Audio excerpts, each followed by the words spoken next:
ವಿರೋಧ ಪಕ್ಷದ ನಾಯಕರು mister R Ashok Dharmasthala, Maddur, Mysuru, Banu Mushtaq, Hindu Muslim ಈ ಗಲಭೆಗಳನ್ನ ಸೃಷ್ಟಿ ಮಾಡ್ಕೊಂತ ಈ ವಿಚಾರಗಳಲ್ಲಿ ಮುಳುಗಿ ಹೋಗೋದಲ್ಲ. ನೀವೊಬ್ರು ವೀಕೆಸ್ಟ್ ವಿರೋಧ ಪಕ್ಷದ ನಾಯಕರು ಅಂತ ಅನ್ನಿಸ್ತಾ ಇದೆ ಅಂತ ಹೇಳಿ ಸಾಮಾಜಿಕ ಹೋರಾಟಗಾರ್ತಿ ಜೊತೆಗೆ ಸಾಮಾಜಿಕ ಕಾರ್ಯಕರ್ತೆ ಕವಿತಾ ರೆಡ್ಡಿ ಮೇಡಮ್ ಅವರು ನಿಮ್ ಬಗ್ಗೆ ಒಂದ್ ವಿಡಿಯೋ ಮಾಡಿ ಬಹಳ ಅರ್ಥಪೂರ್ಣವಾಗಿ ಒಬ್ಬ ವಿರೋಧ ಪಕ್ಷದ ನಾಯಕ ಹೇಗಿರ್ಬೇಕು ಅನ್ನೋದನ್ನ ಹೇಳಿದರೆ. ನಿಮ್ಮಿಂದಲೇ ಸೌಜನ್ಯ ನ್ಯಾಯ ಸಿಗ್ಲಿಲ್ವೇನೋ ಅಂತ ನನಗನ್ನಿಸ್ತಾ ಇದೆ. ಮೊದ್ಲಿಗೆ ನೀವೇನ್ ಹೇಳಿದಿರಿ ಅನ್ನೋದನ್ನ ನೀವೇ ಅರ್ಥ ಮಾಡ್ಕೊಳ್ಬೇಕಾಗಿದೆ. ಇವತ್ತು ಮೊದ್ಲಿಗೆ ಆರ್ ಅಶೋಕ್ ಅವ್ರು ಏನ್ ಹೇಳಿದ್ದಾರೆ ಅಂತ ನೋಡ್ಕೊಂಡ್ ಬನ್ನಿ ಸ್ನೇಹಿತರೆ. ಇದೊಂದು ಹೇಯ ಕೃತ್ಯ. ನಿಮ್ಮ ಹಿಂದೂಗಳ ಮೇಲೆ ಮಾತ್ರ ಲಾಠಿ ಚಾರ್ಜ್. ಯಾರು ದುಷ್ಕರ್ಮಿಗಳಿದ್ದಾರಲ್ಲ ಅವ್ರಿಗೆ ಯಾಕೆ ಕೊಡ್ದಿಲ್ಲ? ರಾಜ್ಯದ ಜನರ ಮುಂದೆ ಸಿದ್ದರಾಮಯ್ಯ ಈ ಘಟನೆಗೆ, ಚಾಮುಂಡೇಶ್ವರಿ ಘಟನೆಗೆ, ಧರ್ಮಸ್ಥಳದ ಘಟನೆಗೆ, ಮದ್ದೂರು ಘಟನೆಗೆ ಕ್ಷಮಾಪಣೆ ಕೇಳಬೇಕು. ರಾಜ್ಯದ ಜನತೆ ಮುಂದೆ ಹಿಂದೂಗಳನ್ನೇ ಟಾರ್ಗೆಟ್ ಯಾಕೆ? ಇದು ಪ್ರಶ್ನೆ. ಹಿಂದೂಗಳನ್ನೇ ಟಾರ್ಗೆಟ್ ಯಾಕೆ? ಹಿಂದೂಗಳ ಮೇಲೆನೆ ಲಾಠಿ ಚಾರ್ಜ್ ಯಾಕೆ? ಹಿಂದೂಗಳನ್ನೇ ಪೊಲೀಸ್ ಸ್ಟೇಷನ್ ಯಾಕೆ? ಇಡೀ ರಾಜ್ಯದಲ್ಲಿ ಗಣಪತಿ ಹಬ್ಬಕ್ಕೆ 100 ಕಂಡೀಷನ್ ಹಾಕಿದ್ದೀರಾ. ಗಣಪತಿ ಹಬ್ಬ ಮಾಡಂಗಿಲ್ಲ. ನಾಗಮಂಗಲದಲ್ಲಿ ಹನುಮ ಧ್ವಜವನ್ನ ತೆಗೆದುಹಾಕಿದ್ರಿ. ನಾಚಿಕೆ ಆಗಲ್ವಾ ನಿಮ್ಗೆ? ಅದೇ ನಾಗಮಂಗಲದಲ್ಲಿ ಗಣಪತಿನ ತಗೊಂಡೋಗಿ ಪೊಲೀಸ್ ಸ್ಟೇಷನ್ ಕೂತಿಸ್ತೀರಿ. ನಾಚಿಕೆ ಆಗಲ್ವಾ ನಿಮ್ಗೆ? ಕೇಳಿದ್ರೆ ಹಿಂದೂಗಳು ಗಲಾಟೆ ಮಾಡ್ತಾರಂತೆ. ಹಿಂದೂಗಳು ಗಲಾಟೆ. ಹಿಂದೂಗಳು, ನಾನು ಹೇಳ್ತಾ ಇದ್ದೀನಿ, ನಾವು ಹಿಂದೂಗಳು ಒಗ್ಗಟ್ಟಾಗಿಲ್ಲ ಅಂದ್ರೆ ಇನ್ನು ಮುಂದೆ ಇದೇ ಗತಿ. ಬರೆದು ಮಾಡ್ಕೊಳ್ಳಿ. ನಾನು ರಾಜ್ಯದ ಜನತೆಗೆ ಹೇಳ್ತಾ ಇದ್ದೀನಿ, ವೋಟ್ಗೋಸ್ಕರ ಏನ್ ಬೇಕಾದ್ರೂ ಸಿದ್ದರಾಮಯ್ಯ ಮಾಡ್ತಾರೆ.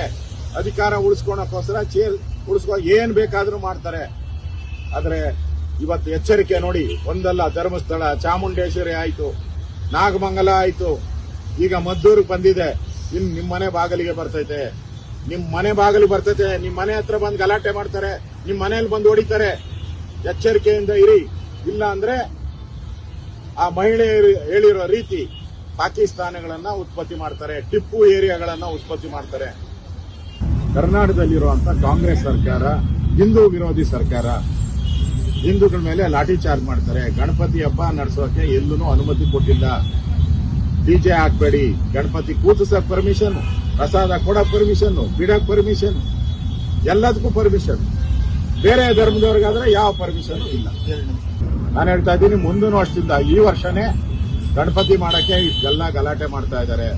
ಮುಂದಿನ ವರ್ಷ ನನ್ಗನ್ಸುತ್ತೆ ಸಿದ್ದರಾಮಯ್ಯ ಗಣಪತಿನೇ ಬ್ಯಾನ್ ಮಾಡ್ಬಿಡ್ತಾರೆ. ನೋಡ್ಕೊಂಡ್ ಬಂದ್ರಲ್ಲ. ಈಗ ಕವಿತಾ ರೆಡ್ಡಿ ಮೇಡಮ್ ಅವರು ಯಾವ ಲೆವೆಲ್ಗೆ ಒಬ್ಬ ವಿರೋಧ ಪಕ್ಷದ ನಾಯಕ ನಡ್ಕೊಳ್ಬೇಕು ಅನ್ನೋದ್ರ ಬಗ್ಗೆ ಕ್ಲಾಸ್ ತಗೊಂಡಿದ್ದಾರೆ. ಬಹಳ ಅದ್ಭುತವಾಗಿದೆ. ಈ ವಿಡಿಯೋ ಕೊನೆವರೆಗೂ ನೋಡಿ. ಇಡೀ ದೇಶದಲ್ಲಿ ಎಲ್ಲಾದ್ರೂ ಒಂದು ರಾಜ್ಯದಲ್ಲಿ ವೀಕೆಸ್ಟ್ ಅಪೋಸಿಷನ್ ಇದೆ ಅಂತ ಹೇಳಿದ್ರೆ ಅದು ಕರ್ನಾಟಕದಲ್ಲಿದೆ.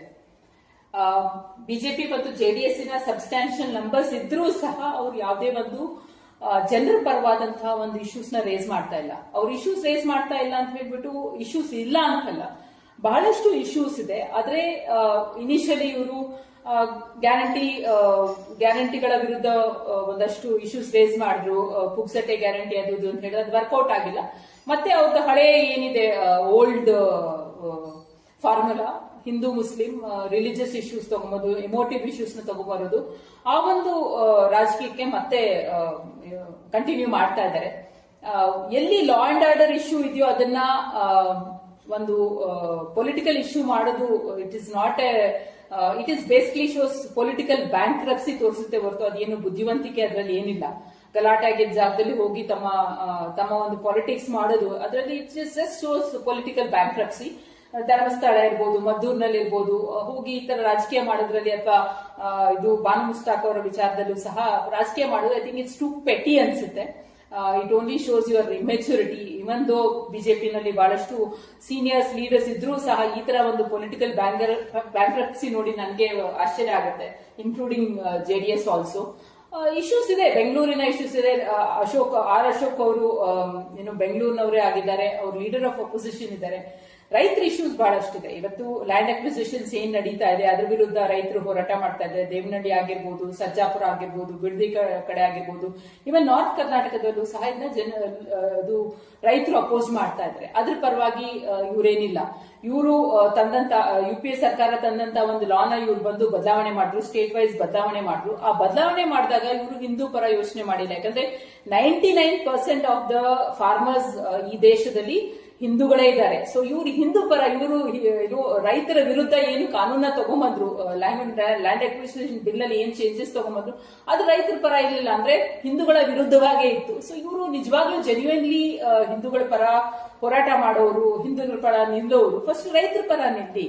ಯಾಕಂದ್ರೆ ನಿಮ್ಗೆ maximum population, most of the population of farmers are Hindus only. So ನಿಮ್ಗೆ ಅಲ್ಲಿ ಅವ್ರ ಪರ ನಿಲ್ಲೋದಕ್ಕಾಗೋದಿಲ್ಲ. ಅಲ್ಲಿ ಹೋಗ್ಬಿಟ್ಟು ಎಲ್ಲೋ ಒಂದು ಮದ್ದೂರ್ನಲ್ಲಿ ಏನೋ ಒಂದು ಲಾ ಅಂಡ್ ಆರ್ಡರ್ ಇಶ್ಯೂ ಇದ್ರೆ ಅಲ್ಲಿ ಹೋಗಿ ನೀವು ಟವಲ್ ಹಾಕೊಂಡು ಕುತ್ಕೊಳ್ಳೋ ಅಂತ ಒಂದು ಪ್ರಯತ್ನ ಮಾಡ್ತಾ ಇದ್ದೀರಾ.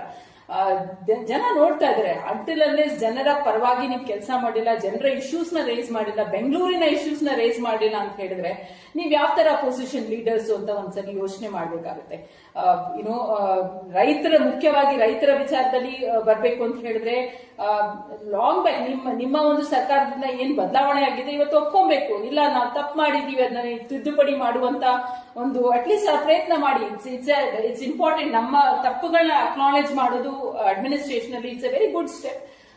ಸೊ ಜೆನ್ಯೂನ್ ಆಗಿ ನೀವು ಹಿಂದೂಗಳ ಪರ ಇದ್ದೀರಾ ಅಂತ ಹೇಳಿದ್ರೆ ಫಸ್ಟ್ ರೈತರ ಪರ ನಿಂತ್ಕೊಳ್ಳಿ. ಯಾಕಂದ್ರೆ ಮ್ಯಾಕ್ಸಿಮಮ್ ಹಿಂದೂಸ್ ಇರೋದು ಆ ಒಂದು ರೈತ ಸಮುದಾಯದಲ್ಲೇ. ಸೊ ಅಲ್ಲಿ ಅವ್ರ ಪರ ನಿಂತ್ಕೊಳ್ಳುವಂತ ಪ್ರಯತ್ನ ಮಾಡಿ. ಮತ್ತು ಬೆಂಗಳೂರಿನ ವಿಚಾರದಲ್ಲಿ ನೀವು ಬೆಂಗಳೂರಿನ ಒಂದು MLA ಆಗಿದ್ದೀರಾ. ಬೆಂಗಳೂರಿನ ವಿಚಾರದಲ್ಲಿ ಬೆಂಗಳೂರಿನಲ್ಲಿ ಏನ್ ನಡೀತಾ ಇದೆ, ಯಾವ ತರ ಇಶ್ಯೂಸ್ ಆಗ್ತಾ ಇದೆ ಬೆಂಗಳೂರಿನಲ್ಲಿ, ಅದ್ರ ಬಗ್ಗೆನೂ ಸ್ವಲ್ಪ ಮಾತಾಡಿ. ಇಲ್ಲಿ ಅಡ್ಜಸ್ಟ್ಮೆಂಟ್ ಪಾಲಿಟಿಕ್ಸ್ ಮಾಡ್ಕೊಂಡು ನೀವು ಸುಮ್ಮನೆ ಅನ್ನೋದ್ರಲ್ಲಿ ಏನು ಬುದ್ಧಿವಂತಿಕೆ ಇಲ್ಲ. ಆ ಒಂದು ಅಡ್ಜಸ್ಟ್ಮೆಂಟ್ ಪಾಲಿಟಿಕ್ಸ್ ಇಲ್ಲೇ ಇಲ್ಲ. ನಿಮ್ಮ ಒಂದು ಹೈಕಮಾಂಡ್ ಸಹ ಖಂಡಿತ ನೋಡ್ತಾ ಇರ್ತಾರೆ. So one request as opposition leader of opposition, ನೀವು ಜನರ ಇಶ್ಯೂನ ರೇಸ್ ಮಾಡಿ. ಇವರ shadow chief minister by default ಹೇಳ್ತಾರೆ, ಒಂದು ಅಪೋಸಿಷನ್ ಲೀಡರ್ ಒಂದು ಶ್ಯಾಡೋ ಚೀಫ್ ಮಿನಿಸ್ಟರ್ ಅಂತ ಹೇಳಿ. ಸೊ ಆ ಒಂದು ಜವಾಬ್ದಾರಿ ಸ್ಥಾನವನ್ನ ಜವಾಬ್ದಾರಿತನದಿಂದ ಈ ಒಂದು ಪೆಟಿ ಪಾಲಿಟಿಕ್ಸ್ ನ ರೇಸ್ ಮಾಡಿ. ಪೆಟಿ ಪಾಲಿಟಿಕ್ಸ್ ನಿಮ್ಮ ಲೋಕಲ್ ಲೀಡರ್ಸ್ ಗೆ ಬಿಟ್ಬಿಟ್ಟು ನೀವು as an opposition leader substantial ಆಗಿರುವಂತಹ ಒಂದು ಇಶ್ಯೂಸ್ ನ, ಎಸ್ಪೆಷಲಿ ರೈತರ ಇಶ್ಯೂಸ್ ನ ರೇಸ್ ಮಾಡುವಂತ ಪ್ರಯತ್ನ ಮಾಡಿ ಅಂತ ನಾನು ನಿಮ್ಮಲ್ಲಿ ಮನವಿ ಮಾಡ್ಕೊಳ್ತಾ ಇದ್ದೀನಿ. ಸ್ನೇಹಿತರೆ, ನೋಡ್ಕೊಂಡು ಬಂದ್ರಲ್ಲ, ಒಬ್ಬ ವಿರೋಧ ಪಕ್ಷದ ನಾಯಕನ ಜವಾಬ್ದಾರಿ ಎಷ್ಟು ದೊಡ್ಡದಿರತ್ತೆ. ಒಂದು ದೇಶದ ಆಡಳಿತ ಆಗಿರ್ಬೋದು, ಒಂದು ರಾಜ್ಯದ ಆಡಳಿತ ಆಗಿರ್ಬೋದು, ಬಹಳ ಸುಗಮವಾಗಿ ನಡ್ಕೊಂಡು ಹೋಗ್ಬೇಕು ಅಂತಂದ್ರೆ ವಿರೋಧ ಪಕ್ಷದ ನಾಯಕನಿಗೂ ಅಷ್ಟೇ ಜವಾಬ್ದಾರಿ ಇರತ್ತೆ. ಅವರು ಒಬ್ಬ ಶ್ಯಾಡೋ ಚೀಫ್ ಮಿನಿಸ್ಟರ್ ಅಂತ ಕವಿತಾ ರೆಡ್ಡಿ ಮೇಡಮ್ ಅವರು ಹೇಳಿದ್ದಾರೆ. ನಮ್ಮ ಸಂವಿಧಾನ ಕೂಡ ಅದನ್ನೇ ಅವ್ರಿಗೆ ಕೊಟ್ಟಿರೋ ಅಂತದ್ದು. ಅವ್ರು ಅದನ್ನ ಮರೆತು ಈ ಕೋಮು ಗಲಭೆಗಳನ್ನ ಹಚ್ಚಿಸ್ಕೊಂಡು ಸುಮ್ನೆ ಏನೋ ಚಿಲ್ಲರೆ ರಾಜಕಾರಣ ಮಾಡ್ತಾ ಇದಾರೇನೋ ಅಂತ ನನ್ಗೂ ಅನಿಸ್ತಾ ಇದೆ. ಈ ವಿಡಿಯೋ ಇಷ್ಟ ಆಗಿದ್ರೆ ಲೈಕ್ ಮಾಡಿ, ಶೇರ್ ಮಾಡಿ, ಕಮೆಂಟ್ ಮಾಡಿ, and don't forget to subscribe Shailaja Amarnath YouTube channel. Thank you.